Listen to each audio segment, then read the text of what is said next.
Sir एक और check कर लीजिए, एक बार देख लीजिए आप। तुम देख रही हो ना, तुमको ठीक लग रहा है? नहीं ठीक रहा। हाँ तो टेढ़ा हो गया इसलिए कि आप इसको बराबर नहीं किए, इसीलिए टेढ़ा हो गया। अब ठीक हो गया, उसको और आगे करिए।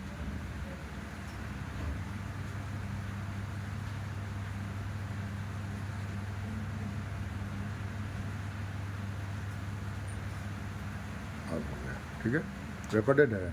हाँ रिकॉर्डिंग ऑन है। देखिए यहाँ पे है नॉन पैरामीट्रिक टेस्ट स्टैटिस्टिक्स। इसके बहुत भाग होते हैं, बहुत सारे टाइप्स हैं यहाँ पे नॉन पैरामीट्रिक में। तो यहाँ पे फर्स्ट ये आप समझ लीजिए कि why we use the non parametric statistics, क्योंकि अभी इसके पहले जो आपको बतलाया गया, एनोवा बतलाया गया या आपको कोरिलेशन भी बतलाया गया, रिग्रेशन बतलाया गया, टी टेस्ट जेड बतलाया गया, स्टैंडर्ड एरर वाला बतलाया गया, डिस्ट्रीब्यूशन पैटर्न, SCR पे जो डिडक्शन है, स्टैटिस्टिक्स का प्रिंसिपल जो है, all these are depended on the normal distribution. ये किस पे डिपेंड करता है? Normal distribution. मतलब when we know that the parameter is normally distributed in the population, then only we use the parametric statistics. But sometimes we have no knowledge that the distribution pattern is symmetrical or asymmetrical. वो symmetrical है या asymmetrical है ये हमको पता नहीं होता है। And in this condition, when the distribution pattern is asymmetrical या non-symmetrical, then we use the non-parametric test. वहाँ पे हम लोग क्या यूज करते हैं? Non-parametric test. And chi-square test is most important for the non-parametric test. Test statistics में सबसे important कौन है? chi-square test. And the chi-square test is present in your syllabus. ये आपके syllabus में है, ठीक है? And here you observe here that the use and limitations. So here for parametric, यहाँ पे लिखा हुआ है कि for parametric two conditions are necessary. When you use the parametric test, the two conditions are necessary. Then one is the population is normally distributed. First क्या है? वो जो population है वो normally distributed होना चाहिए. And second, all populations of same variance. जो populations है, जो जिस दो का आप कंपेयर करना चाह रहे हैं या दो से ज़्यादा का करना चाह रहे हैं, क्योंकि एफ में क्या कर रहे हैं आप? दो से ज़्यादा को करते हैं, उस कंडीशंस में वो सारे जो पॉपुलेशंस हैं वो क्या होना चाहिए? सेम वेरिएंस नेचर का होना चाहिए। Then we use the test statistics of the parametric nature. तो हम ही पैरामेट्रिक नेचर को यूज कर सकते हैं। Otherwise the inference derived by the use of the test statistics is wrong. वो क्या हो जाएगा? रॉन्ग हो जाएगा, वो गलत हो जाएगा। वहाँ पे चांस है, there is chance of the wrong inference, derivation of the wrong inference. And here for the non parametric the distribution free methods, ये क्या होता है? इसमें डिस्ट्रीब्यूशन पैटर्न का बहुत ज़्यादा इफेक्ट नहीं है। यहाँ पे कोई जरूरी नहीं है कि वो डिस्ट्रीब्यूशन जो है वो नॉर्मल है या नॉन नॉर्मल या मतलब सिमेट्रिकल नहीं है। जब भी नॉर्मल होगा तो क्या हो जाएगा? वो सिमेट्रिकल नेचर बतलाता है। जैसे वो नॉन सिमेट्रिकल बतलाने लगेगा तो वो पैटर्न जो हो जाएगा वो क्या हो जाएगा? क्या हो जाएगा? कि that is not represented the normal distribution. वो नॉर्मल डिस्ट्रीब्यूशन को, पैटर्न को रिप्रेजेंट नहीं कर रहा। तो जहाँ भी नॉर्मल डिस्ट्रीब्यूशन को ये यूज नहीं करेगा वहाँ पे हम काई स्क्वायर टेस्ट यूज करेंगे। That is chi square is the type of non parametric. ये कैसा है? नॉन पैरामेट्रिक है। और भी सारे नॉन पैरामेट्रिक है। Why so? In the population study or in the epidemiological study, and when we have no knowledge of the distribution pattern of any population or data, then we use the chi-square. Then we use the chi-square. There are some more non-parametric tests are also available. वो अभी आपके syllabus में है नहीं। And second, scores on ordinal scale and measurement. इसका दूसरा एक importance भी है नॉन पैरामेट्रिक का, कि एक्चुअल तो आप कर ही सकते हैं, लेकिन वो क्या होना चाहिए? ऑर्डिनल डाटा भी अगर आप ले रहे हैं तो आप उसको नॉन पैरामेट्रिक टेस्ट में, मतलब काई स्क्वायर या नॉन पैरामेट्रिक को यूज कर सकते हैं। ऑर्डिनल डाटा का मतलब आप लोग समझ रहे हैं? What is the meaning of ordinal data? ये समझ रहे हैं आप लोग या नहीं समझ रहे? ऑर्डिनल डाटा समझ रहे हैं? इसमें सबसे गोरा कौन है? अपने से देख के बताओ। अरे सबसे गोरा गोरी कौन है? जो भी हो, हाँ वो है। खड़ा हो जाओ। अच्छा तुम ही खड़ी हो जाओ, घबराओ नहीं भाई, उसमें घबराना क्या है? उससे कम, अभी सबको खड़ा करेंगे, घबराओ नहीं। इससे कम, इससे कम, इससे भी कम। खड़ा हो जल्दी। अरे कोई खड़ा हो ना जी। हाँ ठीक है, उससे भी कम। चलिए, and here we analyse the fairness. क्या हम एनालाइज कर रहे हैं? Fairness. Then it is very difficult to determine the numerical value. यहाँ पे अब हम नंबर किसी को नहीं दे सकते, ठीक है। Then we analyse the ordinal scale, कि सबसे ज्यादा कौन है, उसके बाद कौन है, उसके बाद कौन है, और उसके बाद कौन है। In this way we form a order.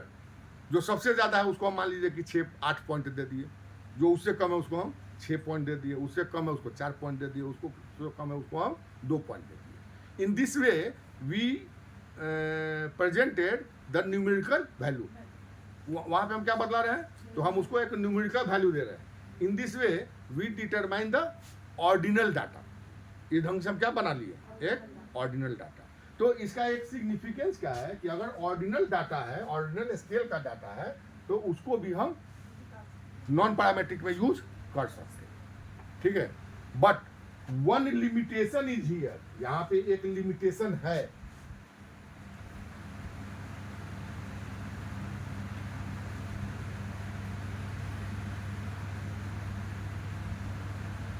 Limitation क्या है?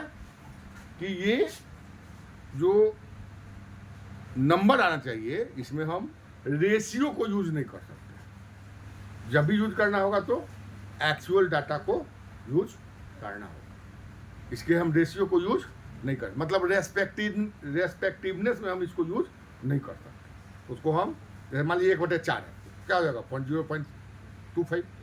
तो दैट इज द रेशियो।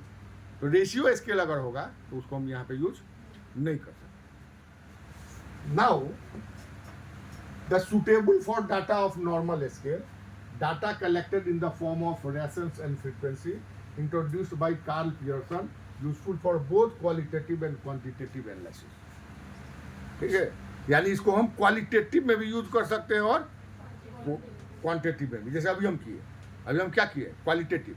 ये क्या हो गया? क्वालिटेटिव। ये क्वांटिटेटिव नहीं हुआ। And suppose we calculate the haemoglobin level, तो वो क्या हो जाएगा? क्वांटिटेटिव। तो इसको हम क्वांटिटेटिव में भी यूज कर सकते हैं और क्वालिटेटिव में भी यूज करते हैं। अब ये क्या है? ये सुटेबल किसके लिए है? नॉमिनल स्केल के लिए। नॉमिनल स्केल डाटा को हम इसको यूज कर सकते हैं। Data collected in the form of ratio और फ्रीक्वेंसी, रेशियो और फ्रीक्वेंसी में इसको हम कर सकते हैं। Introduced by the Karl Pearson. इसको सबसे पहले किसने इंट्रोड्यूस किया? कार्ल पियर्सन ने। मेजोरिटी हम पहले भी बोले हैं कि मेजोरिटी ऑफ वर्क किसका है? कार्ल पियर्सन का ही है। यूजफुल फॉर द, अब ये जो कंपोनेंट है ये इसके क्या हो गए? ये जो भी कंपोनेंट आ रहा है, इस कंपोनेंट को हम पैरामीट्रिक में यूज नहीं कर सकते, लेकिन इसको हम नॉन पैरामीट्रिक में यूज कर सकते हैं। Why so we widely use the chi-square test for the research and data analysis? क्योंकि अगर हम क्वालिटेटिव में भी यूज कर सकते हैं और क्वांटिटेटिव में भी यूज कर सकते हैं, तो कोई अब जगह बचा नहीं जहाँ पे इसको हम यूज नहीं कर सकते। And when we want to study any unknown population, कोई अननोन पॉपुलेशन है, हमको ये नहीं मालूम है कि यहाँ पे इसका डिस्ट्रीब्यूशन नेचर क्या है, इसका डिस्ट्रीब्यूशन पैटर्न क्या है, हम इसको वहाँ भी यूज कर सकते हैं। So it is the most important test significance for the data analysis and for the statistical analysis and for the research. Clear? Now here we useful for the study of 3 types of problems. 3 तरह के problem के लिए हम इसको use कर सकते हैं। पहला क्या है? कि testing of goodness of fit. First is the testing of goodness of fit. तो what is the goodness of fit? इस चीज को समझिए। गुडनेस का मतलब अच्छा, अच्छा। फिट का मतलब, अरे फिट का मतलब हेल्दी नहीं, यहाँ पे जो फिट कर जाए, जो उसमें फिट कर जाए। तो suppose we want to analyse any hypothetical result, जो हम हाइपोथेसिस डेवलप कर रहे हैं, और any pre existed principle, any pre existed principle. Suppose we want to study the Mendelian data, हम मेंडलिज्म के थ्योरी को जानना चाह रहे हैं कि ये यहाँ पे लागू हो रहा है कि नहीं हो रहा है, ठीक है, या लिंकेज को स्टडी करना चाह रहे हैं, या किसी हाइपोथेसिस को हम स्टडी करना चाह रहे हैं। मान लीजिए कि suppose it is the common hypothesis that cancer is tobacco is responsible for the induction of cancer. हम ये देखना चाह रहे हैं कि इसका इफेक्ट क्या है, हो रहा है कि नहीं हो रहा है। तो that is the hypothesis that cancer is responsible for the induction of cancer. तो लाइक दिस, अगर किसी थ्योरेटिकल पार्ट में मेरा रिजल्ट, जो थ्योरी एग्जिस्टेड है, जो प्रिंसिपल एग्जिस्टेड है, उसके अकॉर्डिंग मेरा रिजल्ट आ रहा है कि नहीं आ रहा है, या उसमें कोई वेरिएशन है, वो स्टैटिस्टिकली फिट बैठ रहा है कि नहीं बैठ रहा है, this type of statistics is referred as testing of goodness of fit. इसको हम क्या बोलते हैं? Testing of goodness of fit. Second one, the testing for independence और association. Testing of independence and association. Suppose we want to analyze the effect of any one factor on the outcome. किसी भी factor का हम outcome पे result देखना चाह रहे हैं, ठीक है। या सपोज करिए कि एक पॉपुलेशन यहाँ का है, मानी मधेपुरा का है, और एक पॉपुलेशन है सपोज करिए लद्दाख का, ठीक है। एक कहाँ का है? मधेपुरा का है, और एक लद्दाख का है। अब यहाँ पर भी हम ब्लड को स्टडी किए, मतलब ब्लड ग्रुप को स्टडी किए, A B O, A B होता है, वहाँ भी ए बी और ओ होगा। और हम ये देखना चाह रहे हैं कि यहाँ जो एलिलिक फ्रीक्वेंसी है किसका? ब्लड का, वो एलिलिक फ्रीक्वेंसी लद्दाख का वही है या अलग अलग है। तो ये यहाँ पे क्या हो गया कि ये इंडिपेंडेंस और एसोसिएशन हो गया। या सपोज करिए कि यहाँ का कोई एक पॉपुलेशन है, डिफाइंड पॉपुलेशन, सपोज करिए कि कोई संथाल है या यादव पॉपुलेशन है, Yadav population of the Madhepura and Yadav population of the कहाँ? हरियाणा। तो अब हम ये देखना चाह रहे हैं कि यहाँ पर जो ब्लड ग्रुप है या एनी अदर फैक्टर्स, वो फैक्टर और वहाँ का सेम फैक्टर, इस दोनों में वो एक है या अलग अलग है। तो यहाँ पे क्या हो गया? एसोसिएशन और इंडिपेंडेंट, वो एसोसिएटेड है या इंडिपेंडेंट है। इस तरह का अगर कोई भी स्टडी हमको करना है तो वहाँ भी ये यूज होगा, that is the testing for the independence और एसोसिएशन, ठीक है। सेम थिंग इज हियर, इसी से एक मिलता जुलता है, थोड़ा सा अंतर है, वो भी हम समझा देते हैं। In some books both are describe in one heading, कुछ किताब ये दोनों को एक साथ ही स्टडी कर देता है। और third one is the test of homogeneity और सिमिलरिटी, टेस्ट ऑफ होमोजेनिटी और सिमिलरिटी। अब यहाँ पे डिफरेंस क्या आया कि suppose here, because here the factors are same. मान लीजिए मधेपुरा में जो पॉपुलेशन है उसके लिए जो भी इको क्लाइमेटिक कंडीशन है वो क्या है? समान है। अभी हमने आपको क्या बोला? मधेपुरा को लद्दाख से जोड़ दिया, तो मधेपुरा का इको क्लाइमेटिक कंडीशन अलग होगा, लद्दाख का इको क्लाइमेटिक कंडीशन अलग होगा। But if we want to study the different populations residing in Madhepura, कहाँ पे रह रहा है वो? मधेपुरा में ही रह रहा है। और यहाँ के डिफरेंट पॉपुलेशंस का हम फिर एक ही पॉइंट पे समझा रहे हैं, आप लोग समझ लीजिए उसको, कि हम ब्लड ग्रुप का ही सबका स्टडी किए, और फिर हम देखना चाह रहे हैं कि ये सब आपस में एक समान है या अलग अलग है। यहाँ पे क्या हो गया? होमोजेनिटी। यहाँ पे क्या हो गया? Homogeneity. That one the test of the homogeneity और सिमिलरिटी, मतलब क्या सेम इको क्लाइमेटिक कंडीशंस में जो पॉपुलेशन रह रहे हैं, because the factors are same. यहाँ पे फैक्टर क्या है? सेम है, सेम फैक्टर्स है, और उस सेम फैक्टर में जो डिफरेंट पॉपुलेशंस हैं वो समान हो रहे हैं या असमान हो रहे हैं किसी पर्टिकुलर स्टडी पैरामीटर पर, किसी पर्टिकुलर जिस पैरामीटर को हम स्टडी कर रहे हैं, तो उसको क्या बोला जाएगा? टेस्ट ऑफ होमोजेनिटी और similarity. And these three are the uses of the chi square test. ये तीनों क्या है? काई स्क्वायर टेस्ट का यूज है। Clear? Now we study, just I am saying that it is मतलब the normal distribution is not applicable. It is not necessary that we consider that the population is normally distributed. And here it is the pattern of the chi-square distribution. यहाँ जो आप graph देख रहे हैं ये किसका distribution pattern है? ये chi-square का pattern. And when we observe the different graphical distribution nature at the different degree of freedom, at the different degree of freedom, it represents the df1, it represents the df2, it represents the df3, it represents the df4, and it represents the df10. At first, we observe that the df1 and df2 represents the different nature of distribution pattern. Different nature of distribution pattern. We observe here, this one is the different nature of the distribution pattern. But when we observe the 3 from the degree of freedom 3, the distribution pattern represents the skewed graph. Skewed graph. And skewness is in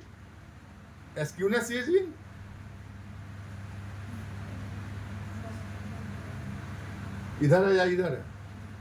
इधर है. Positive हुआ कि negative हुआ? Positive skewness. It represents the positive skewness. Positive skewness graph.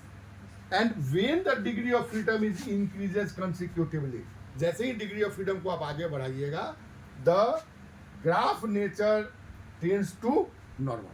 ये किधर जा रहा है? Normal की तरफ. जैसे जैसे degree of freedom आप बढ़ाइएगा, तो ये किधर चला जाएगा? Normal की तरफ. Why so? The degree of freedom 1 or the chi-square value at df1 and df2 are statistically not valid. ठीक है? Consecutively उतना ये valid नहीं माना जाएगा. Of course ये valid है, लेकिन उतना valid नहीं है. And here the only one is determined by the 0.05 level here. See here. 0.025 here and 0.025 here. And the two tail, if you add the both tail, the value becomes the 0.05 here. And that is the region of the represented as the critical level. इसी को हमने पहले क्या बोला था? Critical level. क्योंकि जो भी आप रिप्रेजेंट करते हैं उसको हम किस लेवल पर देखते हैं? P वैल्यू 0.05 पर ही उसको हम देखते हैं.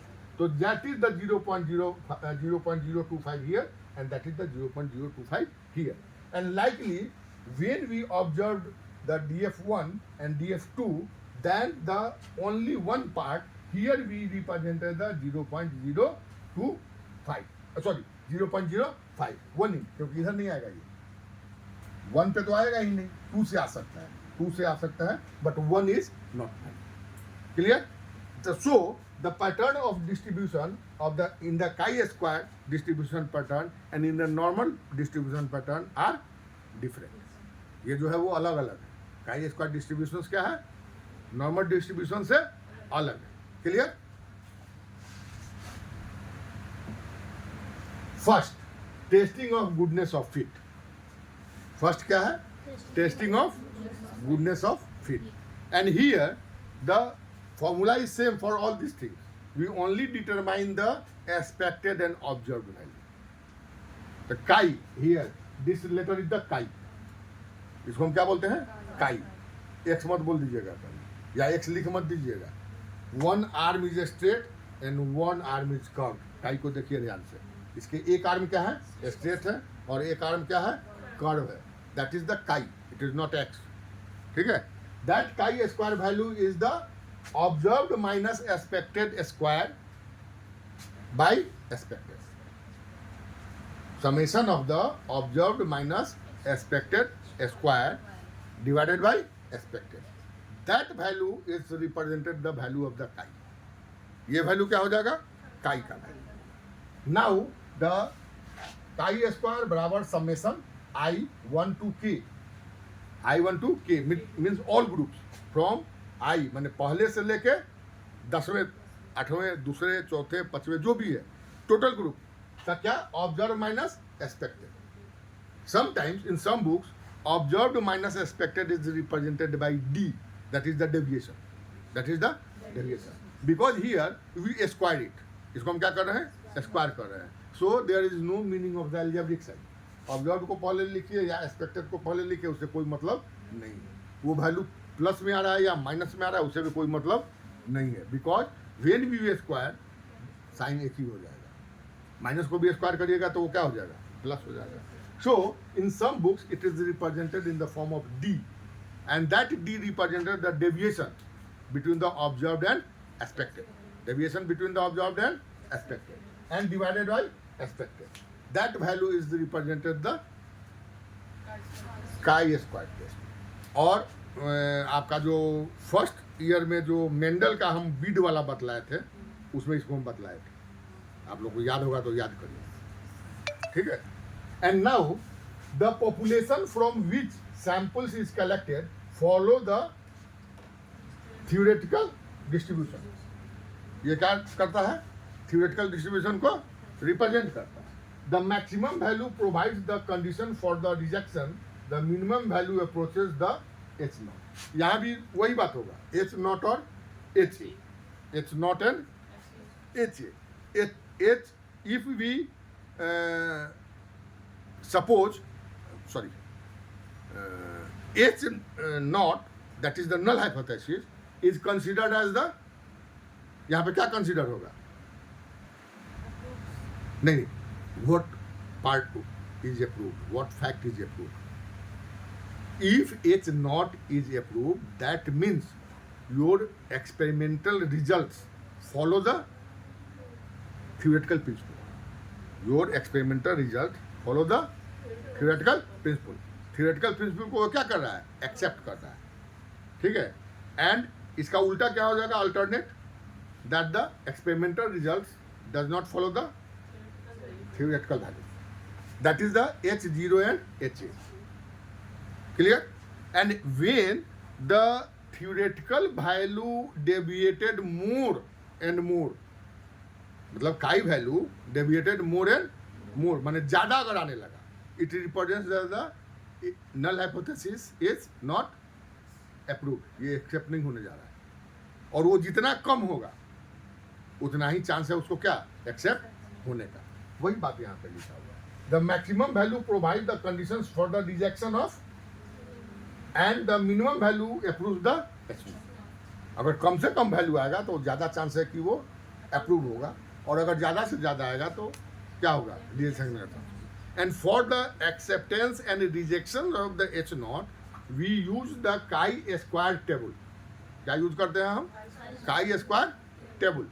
And in the chi-square table, we consider the 0.05 level of the probability for the rejection or acceptance of the null hypothesis. Clear? Mobile खोल के देखिए, chi-square table तुरंत आ जाएगा.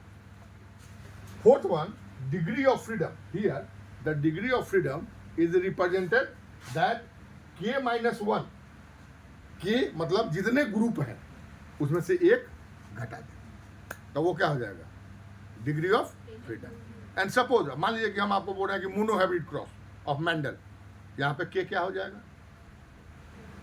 कितना होगा k, मोनोहाइब्रिड क्रॉस में कितना होगा, k कितना होगा,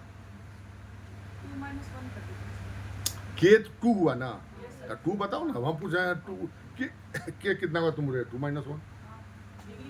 डाई हाइब्रिड में कितना होगा, के वैल्यू डाई हाइब्रिड में 4 होगा. जितने ग्रुप्स हैं दैट रिप्रेजेंट द के वैल्यू, वो क्या रिप्रेजेंट कर रहा है, के वैल्यू. क्लियर.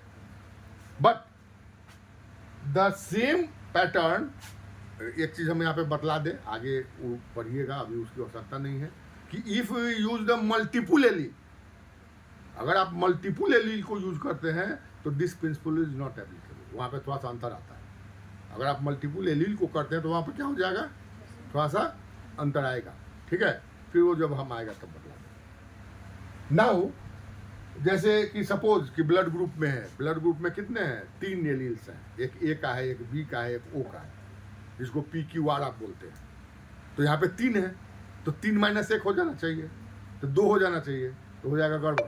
अगर 2 लिख जाएगा तो गड़बड़ हो जाएगा. यहाँ पे थोड़े से फैक्टर्स आते हैं, उसको एक्सक्लूड करना पड़ता है। यहाँ भी DF1 ही होता है, वो हम बाद में जब आएगा तो बतलाएंगे। द डिग्री ऑफ फ्रीडम बराबर K-1, K represents total number of categories. ये क्या बतला रहा है? Total number of categories. जितने कैटेगरी में आपने एक्सपेरिमेंट किया वो K को बतला रहा है, और उसमें -1 कर दीजिए, that represent the degree of freedom. Third one, the algebraic sign is not used for the O-E। अभी हम बतला रहे हैं, in some books it is represented in the form of D, because here the algebraic sign is not applicable, and principle is very simple, that when we square the minus or when we square the plus, both will change as the positive। दोनों ही positive में change होता है।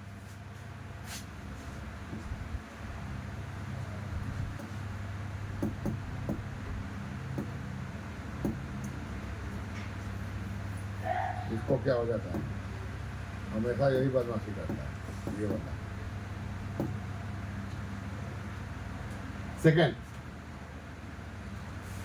Second one is testing of the independence and association.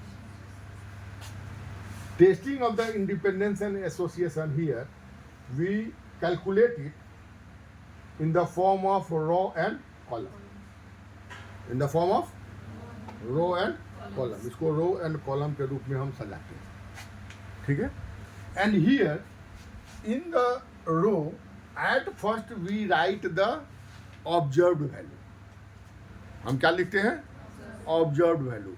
Suppose यहाँ पे हम कितना किया है? 3, J1 J2 J3 मान लीजिए हमने, ठीक है। ये डाई हैबिट क्रॉस है, ठीक है। We use simultaneously the dihybrid cross in 1 2 3 plants. कितना में हमने किया? एक और बढ़ा दीजिए, यहाँ पे 4 कर दीजिए। यहाँ पे ये 3 प्लांट लिया हमने, डाई हैबिट क्रॉस किया, तो डाई हैबिट क्रॉस का कितना आएगा? 4 रिजल्ट आएगा, 4 कैटेगरी में रिजल्ट आएगा ना। तो we observe the first value of the first plant here, the value of the second plant here, the value of the third plant here. 4 में लिख लिए हमने। Now we calculate the row of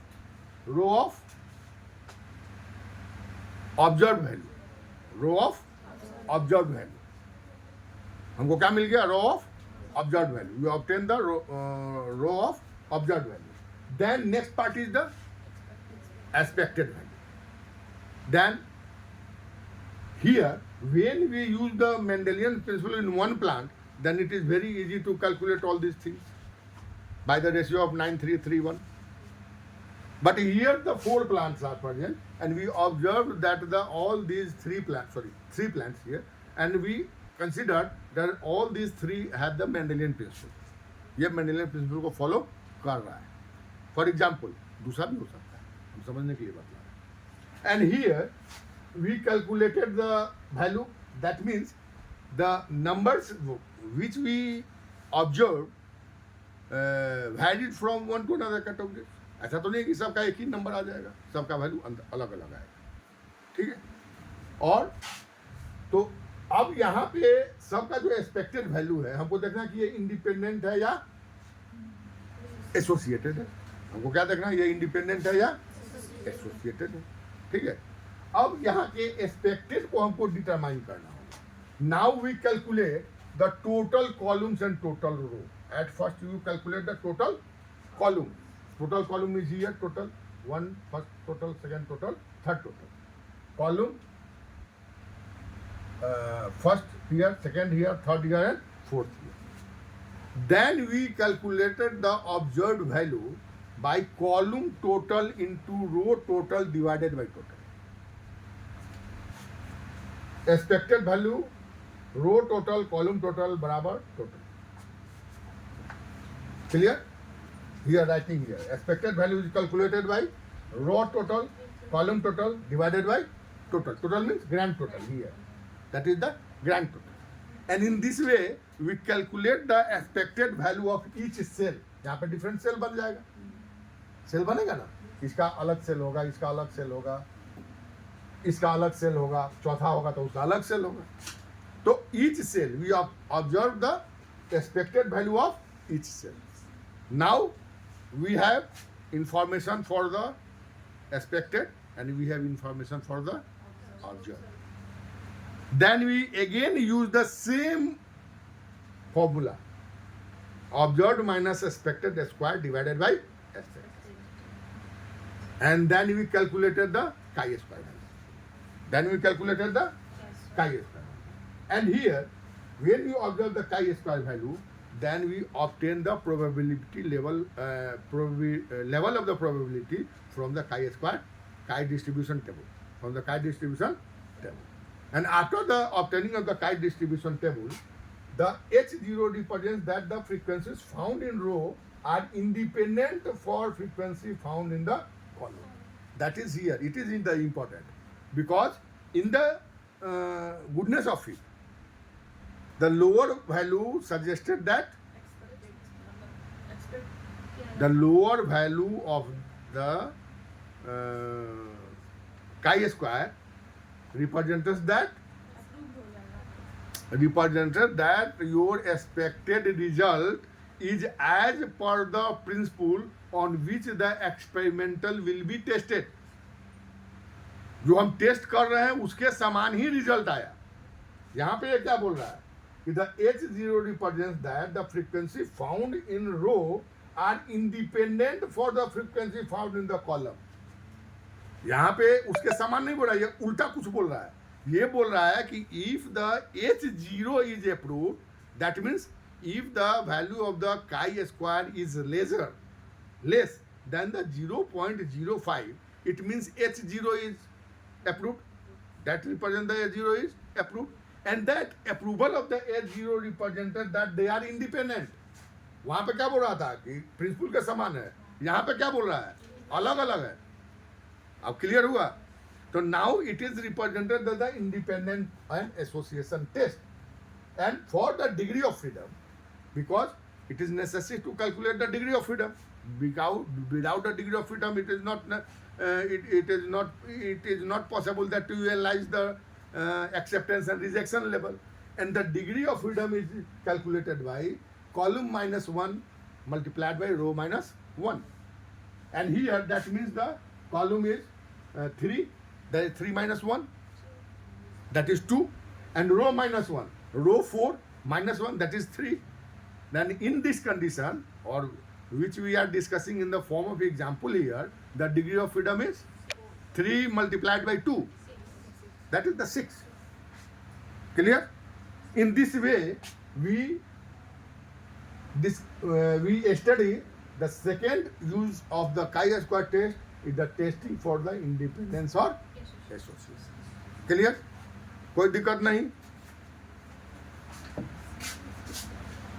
On the basis of the contingency table, अब यहाँ पे जो रो और column बन रहा है ना, सेल बन रहे हैं रो के और कॉलम का जो हम अरेंज कर रहे हैं, इसके चलते हमको क्या मिल रहा है, सेल्स, डिफरेंट सेल्स मिल रहे हैं. ठीक है. And this structure is referred as contingency table. इसको हम क्या बोलते हैं, contingency table. The table is represented as the contingency table. वहाँ जो हमने बताया कि रो और कॉलम जो बनेगा वो क्या हो जाएगा, contingency table. And the contingency table provides one of the most important point for the designing of the research. ये बहुत इंपॉर्टेंट चीज़ है. ठीक है. हालांकि अब हम जो बतलाने जा रहे हैं वो आपके नेट में आएगा, आपके पीजी में यहाँ पे नहीं आएगा. इसको समझ लीजिए, क्योंकि अब ये जो कॉन्टिजेंसी टेबल बन रहा है मेरे पास, on the basis of the contingency table, experimental designs are of 3 types. ठीक है.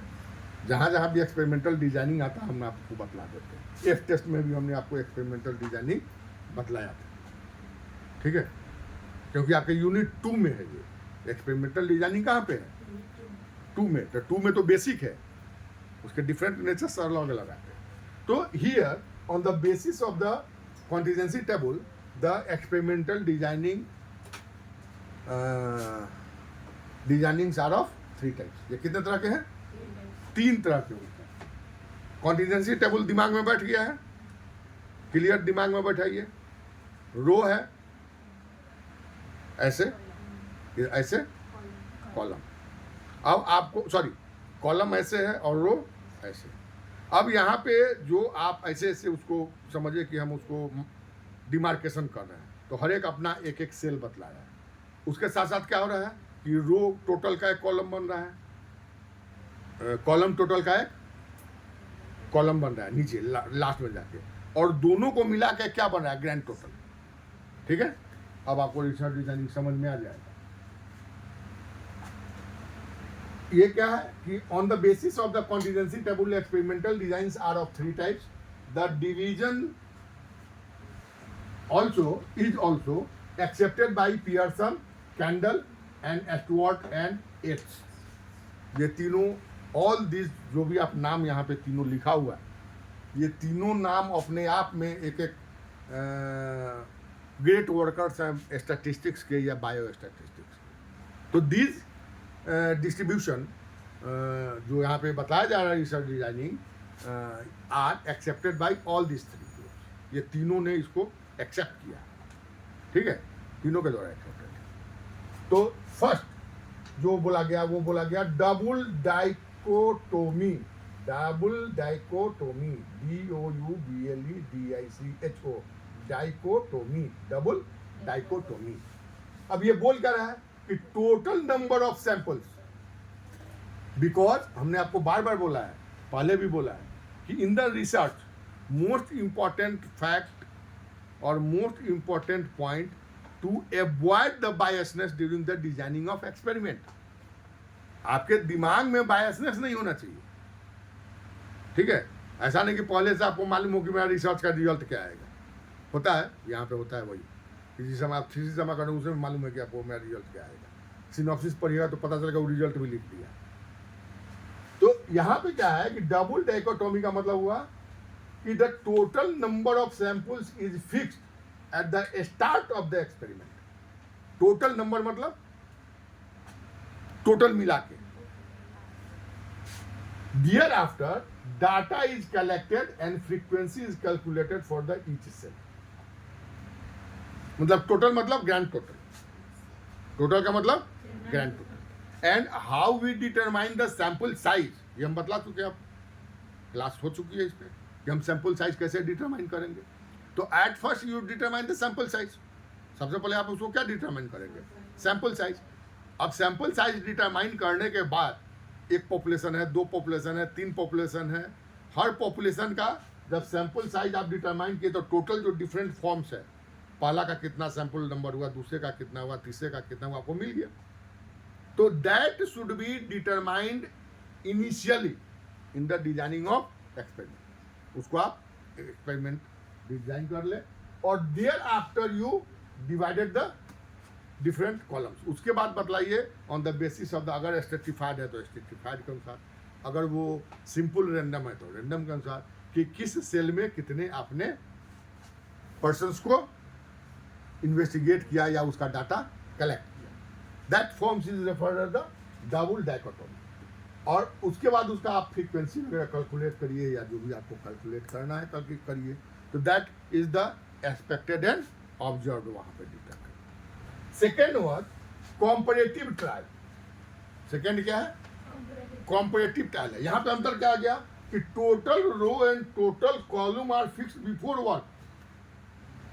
माने टोटल रो, जितने रो है उसका नीचे वाला जो टोटल है और टोटल कॉलम है उसका जो लास्ट वाला कॉलम है, दैट शुड बी फिक्स्ड। हाँ, वो आपको फिक्स्ड है, फिक्स्ड करना है कि हम इतने का यहाँ पे करेंगे, इतने का यहाँ पे करेंगे। That form is referred as comparative trial. ऐसा अगर आप डिजाइनिंग कर रहे हैं तो उसको क्या बोला जाएगा, comparative trial.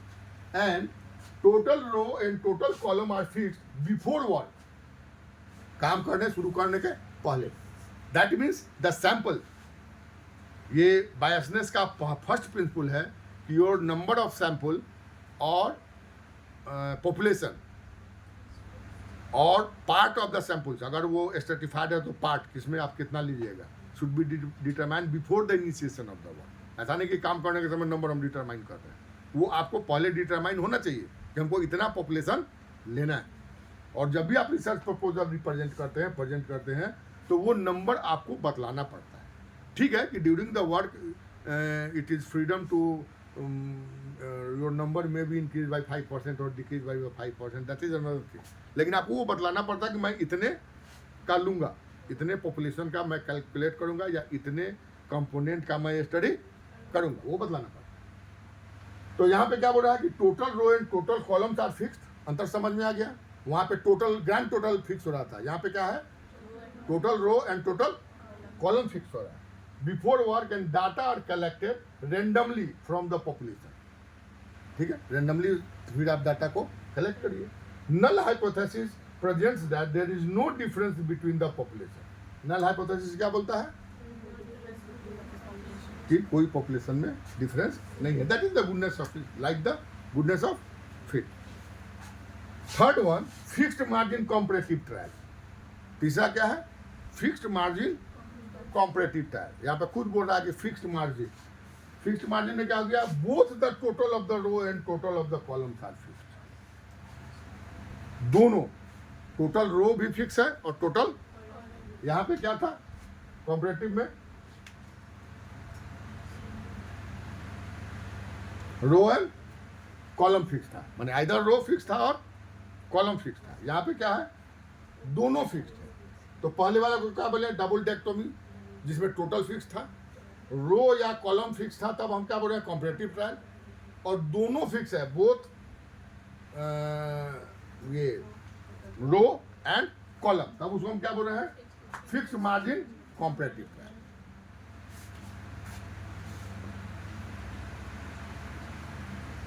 Last one is the test of homogeneity. It is just as we studied, it is just like as we studied in the independence and similarity association, independent and association. Similarly we observe, अभी हम बतलाए भी आपको समझाने में। यहाँ पे थोड़ा सा अंतर क्या है, बहुत कम अंतर है, क्योंकि बहुत जगह आप देखेंगे तो बुक्स में एक ही जगह लिखता है, थोड़ा सा डिफरेंस है कि in when number of samples collected from same population. अभी हम बोला कि एक में क्या था, यहां था और लद्दाख था, दूसरा में हम क्या बोले, मधेपुरा। तो दैट इज द, कहने का मतलब कि उसको एक सेम इको क्लाइमेटिक फैक्टर्स मिल रहा है, सेम कंडीशन। इको क्लाइमेटिक का मतलब in the same condition. If we observe the differences from the different parts of the, माने सब populations of the same defined area, of the same defined area, then the, उसको क्या बोल दिया हम, same population. If the samples are homogeneous, अगर वो homogeneous है तो H क्या होगा, जल्दी सोच के बतलाइए, अगर वो homogeneous है तो H क्या होगा, H कम हो, माने कम होना चाहिए कि ज्यादा होना चाहिए,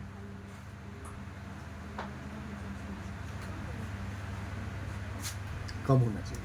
अभी तो वही बोलते हैं हमारे, तब क्या होगा, कम होना चाहिए। The total the individuals chi square should be close to the chi square to the total frequency. वो क्या होगा, उसके क्लोज होगा। जब क्लोज होगा तो क्या हो जाएगा, उसका वैल्यू कम होगा। जब क्लोज होगा तो डिफरेंस कम हो जाएगा। जब डिफरेंस कम होगा एक्सपेक्टेड करें तो उसका वैल्यू बहुत कम हो जाएगा, ठीक है। तो इसमें कहीं प्रॉब्लम है नहीं, इसको ठीक से पढ़ लीजिएगा, आ सकता है।